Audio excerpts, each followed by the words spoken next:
চল যাও, আসতেছি। রাকিব, তুমি আইসো না বুঝছো, ইরা আগে নিয়ে একটু বাইরে যাবে। জামাটা খুব সুন্দর, কোথায় কিনছো? ওই আমার ভার্সিটির ইনফ্লুয়েন্সার কোন ফ্রেন্ড? জুয়েল। সুন্দর। আমার যদি অনেক টাকা থাকতো না, আমি আকাশ থেকে তারা নামাই দিতাম তোমার জন্য। একটা সুন্দর জামা আনতে পারি না?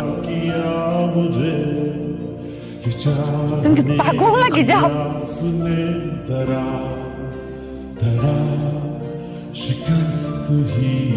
I love you. তুমি যদি তোমার জীবনে অনেক চাই, তাহলে অনেক বিয়ে করতে হবে।